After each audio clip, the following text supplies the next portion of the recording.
Meus amigos, a cada dia que passa, a situação do Flávio Dino piora ainda mais. Os seus dias enquanto ministro da Justiça e Segurança Pública do desgoverno Lula podem estar chegando ao fim. E eu não me refiro nem mesmo à CPMI do 8 de janeiro, hein? Que, segundo o senador Marcos Duval, pode levá-lo para trás das grades. Porque, segundo fontes e documentos que estão em sigilo, em tese provariam a participação dele nos atos do 8 de janeiro. Por ação ou omissão, né? Então é o que a gente espera realmente que aconteça, que a verdade prevaleça no final. E se for o caso, se tudo for comprovado, Flávio Dino irá para a prisão e o Lula sairá de onde ele nunca deveria ter voltado. Sairá da presidência da República via impeachment, tá? Então, para aqueles que ficam falando em golpe, não. Impeachment é um processo democrático, né? Palavra que eles adoram utilizar, como foi o processo da Dilma, não teve nada a ver com golpe. Mas, como eu disse, esse não é o maior medo do senhor Flávio Dino, não é a CPMI do 8 de janeiro. Bom, talvez até seja, mas ele tem muito mais com que se preocupar. Acho que os seus maiores inimigos estão dentro do próprio partido. É isso mesmo, meus amigos. Pode ser que queiram a cabeça do Dino, ou queiram aí a vaga dele no Ministério da Justiça, né? Vamos acompanhar aqui, ó. Flávio Dino tem inimigo íntimo no governo Lula e pode estar com o cargo comprometido. Vamos entender essa treta aqui, meus amigos. Olha só. O ministro da Justiça, Flávio Dino, conta com um inimigo íntimo no governo Lula. Tanto integrantes do Planalto quanto a oposição já mapearam atritos entre ele e Rui Costa, chefe da Casa Civil. Olha só, o ex-governador da Bahia, hein? E Rui Costa está longe de ser o único petista a demonstrar incômodo com Flávio Dino. No partido de Lula, muitos acreditam que o ex-governador do Maranhão, filiado ao PSB, ocupa um protagonismo que não deveria. E olha, se isso aqui for verdade, vai ao encontro do que a gente comentou aquele dia no vídeo anterior, né? De uma outra denúncia do senador Marcos Duval, de que o Flávio Dino estaria chantageando inclusive o presidente da República, ou seja, inclusive o Lula, e que por isso ele ocupa esse cargo, né?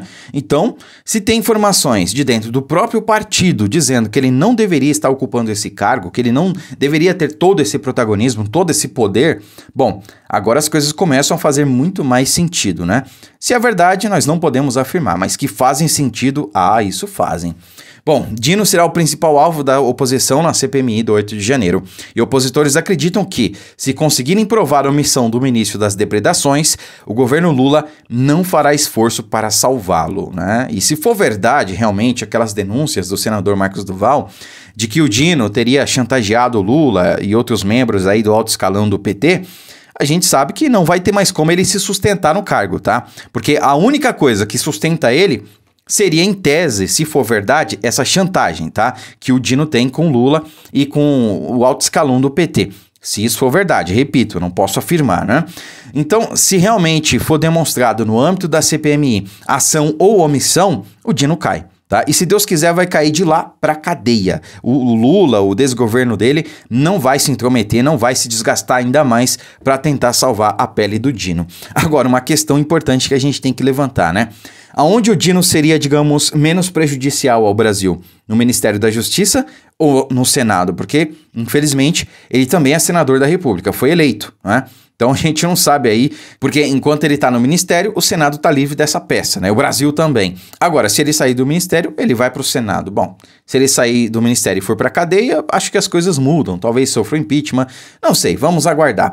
Mas o importante é que ele saia do Ministério da Justiça, porque assim vai ser uma derrota para o desgoverno Lula. Então, além de sair o Flávio Dino, né, mais um ministro que cai, e não será qualquer ministro, é um ministro que tem superpoderes, que tem um enorme protagonismo, o desgoverno vai ser desgastado ainda mais, porque é realmente um desgoverno fraco, um desgoverno que não tem capacidade de articulação, não tem capacidade de governar. A prova tá aí, ó.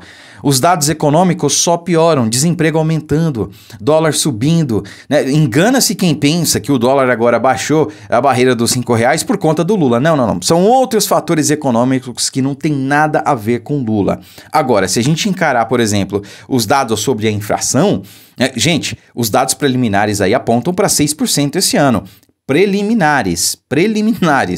Nós estamos aí com 5 meses de desgoverno. Cara, é surreal um negócio desse, tá? Então se preparem pro pior, tá? E eu não estou sendo pessimista, eu estou sendo realista. Esse desgoverno não aprova nada. Aliás, até agora não apresentou nada. É só ladeira abaixo, os dados não mentem, os números não mentem. Então eu não posso negar a realidade. Infelizmente, o nosso Brasil corre sério risco e a gente precisa se livrar desse desgoverno. Bom, eles estão se destruindo sozinhos, né? Porque o Lula até agora não apresentou nada. Ele só fala em vingança, tem sede por vingança. Eles querem destruir a economia, ferrar cada vez mais com o mais pobre, né? Quer que as pessoas estejam cada vez mais na miséria. Eu já falei muitas vezes aqui o porquê. O PT se sustenta da miséria, se sustenta da pobreza, né? Afinal de contas, se não tiver pobre, por que alguém ia votar num governo dos pobres, né? Governo dos pobres que quer comprar mesa de 200 mil reais. Governo dos pobres que vai lá pro Reino Unido e fica em hotel aí de 100 mil reais a diária. Ah, mas o quarto dele foi 35. Tá, mas ele fechou um andar inteiro. Tá, faz as contas, quanto custou. Equipe de segurança, comitiva, enfim, mais de 100 mil a diária, tá? Então, eu não seria leviano de dizer aqui que esse desgoverno quer o bem do Brasil. Muito pelo contrário. Até agora não apresentaram nada e os dados econômicos é só ladeira abaixo. Lamentavelmente, tá? Então, meus amigos, é uma situação realmente muito grave. Tanto é que o próprio Lula tá percebendo isso. Sabe que o seu desgoverno não vai se sustentar. Para o bem do nosso país, né? Veja só. Quadro de tristeza do petista preocupa aliados. Então, olha só. Pessoas próximas a Lula relataram que o presidente tem demonstrado tristeza e ansiedade, informou o jornal Folha de São Paulo nesta segunda-feira. O estado emocional do petista fica alterado quando percebe que não consegue fazer valer sua vontade, como no passado. Bom, a gente sabe como era no passado, né? No passado, as articulações funcionavam muito bem. Havia o mensalão, havia o petrolão, todo mundo recebia a sua parte para votar de acordo com os interesses do governo. Foi o sequestro da democracia, aquilo que eu já falei em vídeos anteriores, né? Então o PT ia lá e comprava o voto dos parlamentares via mensalão e petrolão. Assim, os projetos que eram votados e aprovados não eram os de interesse da população, dos seus representantes eleitos, mas sim do desgoverno. Bom, esse foi o sequestro da democracia. 5 meses depois de assumir o terceiro mandato, Lula sofreu uma série de derrotas no parlamento, para o bem do nosso país, né? Ele também não consegue mandar o Banco Central baixar os juros em virtude da independência da autoridade monetária. E isso, meus amigos, é o que realmente está segurando o Brasil. Graças ao presidente Bolsonaro, nós tornamos o Banco Central independente e graças a isso o Brasil ainda não quebrou. Porque se o Lula tivesse com as mãos no Banco Central, tivesse o controle sobre o Banco Central, eles iriam simplesmente baixar a taxa de juros na canetada e o Brasil seria hoje o que é a Argentina. Bom, vocês acham que a Argentina fez o certo? Eles aumentaram a taxa de juros agora para 98%. 98%. Se vocês acham que a taxa de juros está alta aqui no Brasil, imagina como é que está lá na Argentina, hein? Aqui está 13,75%. Que é a taxa Selic. Lá está 98%. Isso porque a inflação está 108% no último ano. Bom, o Brasil estaria próximo disso caso o Lula tivesse controle sobre o Banco Central e baixasse a taxa de juros na canetada. Essa é a realidade, né?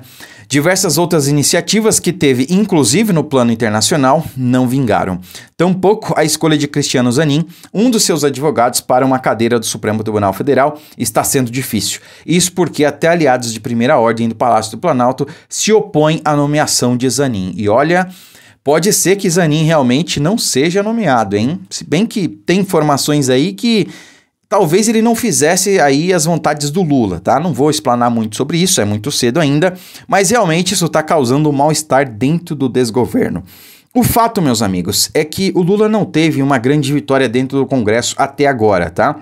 Talvez tenha tido uma aí que foi a eleição do Rodrigo Pacheco para a presidência do Senado, né? A reeleição, tá? Se não fosse isso, as coisas estariam bem diferentes hoje, mas, de fato, matérias muito importantes aí, como o próprio PL da censura, não foi aprovada, tá? Isso foi uma derrota muito grande para o desgoverno, que desgastou ainda mais dentro do próprio partido. Segundo a Folha, Lula se sente uma pessoa que vive em um paradoxo. Elegeu-se com ambições maiores do que as que tinha em eleições anteriores. Dessa vez, contudo, não está tão disposto a ceder como as que teve que fazer anteriormente para governar. Para complicar, a vitória apertada sobre o ex-presidente Jair Bolsonaro não deu capital político suficiente para o petista, né?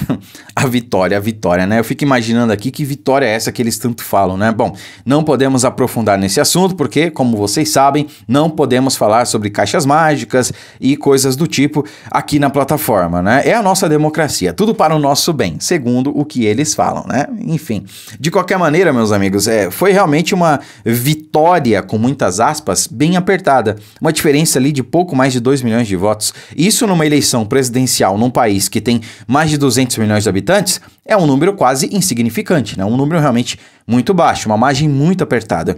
E eles agem como se essa diferença fosse gritante. E não é. É basicamente ali um empate técnico, né? 2 pontos percentuais de diferença é um empate técnico. Então, eles estão agindo como se fossem hegemônicos, né? As coisas mudaram, meus amigos. E eu venho falando isso desde o início desse ano. O Lula não vai ter facilidade. Ele vai ter dificuldade para aprovar as matérias no Congresso. Tudo bem, ele conseguiu eleger Rodrigo Pacheco, é o que está segurando a onda ali para eles? É, mas parou por aí. Porque ele teve que vender tudo. Ele teve que dar ministério, teve que dar cargo, teve que dar não sei o que, isso e aquilo, para poder eleger o Rodrigo Pacheco. Bom, agora acabou, né? Dinheiro não nasce em árvore, cargo não nasce em árvore, ministério não nasce em árvore, né? Então, eles não vão poder comprar o Congresso toda vez que quiser aprovar uma matéria. E a prova tá aqui. Já sofreu várias derrotas até agora e agora tem informações de que o Lula tá triste, né? Ó, coitado, eu tive pena dele. Mentira, não tive não, né? Enfim, esperamos, meus amigos, que a verdade prevaleça e que essa CPMI do 8 de janeiro possa tirar criminosos que voltaram à cena do crime, sabe-se lá como, sem citar nomes, né? Curta, comente, compartilhe o vídeo, fiquem com Deus e até a próxima.